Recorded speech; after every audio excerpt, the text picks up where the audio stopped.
తీస్తారు మరి అయితే హీరో డైరెక్టర్ సేమ్ డెఫినెట్గా ఈ కథకి దేని పార్ట్ టూ అన్నది అదండి మనకి కాదు అతివృష్టి ఉండకూడదు అనావృష్టి ఉండకూడదు కరెక్ట్గా దీనికి పార్ట్ 2 తీలేమండి ఈ సినిమాకి పార్ట్ 2 అంట్లా ఇదే గొప్ప సినిమా అంట్లా ఇది చాలా ఆనెస్ట్గా తీసిన సినిమా ఇలాంటి సినిమాలు అంటున్నాం యూనో సో ఆడియన్స్ ఎందుకంటే మా సినిమాలు చేస్తున్నప్పుడు ఇంత ఆలోచించామండి ఇది అర్థమే లోపల నెక్స్ట్ సీన్కి వెళ్ళి చేయాలి పార్ట్ 2కి ఏమైనా లీడ్ ఏమైనా ఉందా నీకు చెప్పు రాంబాబు గారు సార్ హీరో రిలీజ్ అవుతారు కదా సినిమాలో యాక్చువల్ ఉపేంద్ర గారు మళ్ళీ ఎలా బిహేవ్ చేశారు కదా లేదండి ఇది only part 1 of the kind అంతే వన్ ఆఫ్ ఇట్స్ కైండ్ ఇంకోటి ఏంటంటే బ్యూటిఫుల్ కొత్త ఎమోషన్ చెప్పామని ఉంది కదా అదే కదా పినాకిల్ లాస్ట్ క్లైమాక్స్లో హీరోయే అభిమానిగా మారితే టైటిల్ పెట్టి తీస్తున్నాను ఏది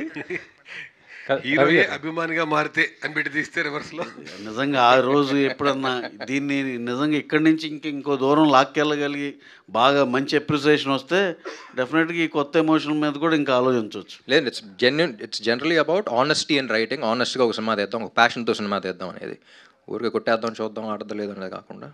రవి గారు అంటే ఉపేందర్ గారు కాకుండా మన తెలుగు హీరో అయితే కొంత బాగుండేదని ఒక ఇది వచ్చింది దానిపైన ఈ క్వశ్చన్ చాలాసార్లు మనం డిస్కస్ చేసుకున్నామండి ఇప్పుడు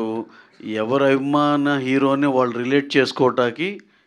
మన హీరోలు కాకుండా ఒక న్యూట్రల్ హీరో ఉండి who has that stature neutral hero అంటే ఏదో స్టేచర్ లేని వాళ్ళు కదా ఆ స్టేచర్ ఉండి న్యూట్రల్ హీరో అక్కడ స్టార్గా ఉంటే మన ప్రతి అభిమాని వాళ్ళ రెస్పెక్టివ్ స్టార్ని రిలేట్ చేసుకుంటారనే సదుద్దేశంతోనే ఉపేంద్ర గారు రిలీజ్ తర్వాత ఎవరో క్వశ్చన్ అడగలేదు రిలీజ్ తర్వాత ఎవరోన్ వాజ్ ఇప్పుడు అర్థమైంది ఉపేంద్ర గారు తీసుకున్నాం అనేది సో రిలీజ్ ముందు అందరికీ డౌట్లు ఉన్నాయి మేము ఎక్స్పెక్ట్ చేసాం చాలా క్వశ్చన్స్ ఆన్సర్ చేయాలి ఆంధ్ర అంటున్నారు ఏంటి అంటే తెలంగాణ లేదా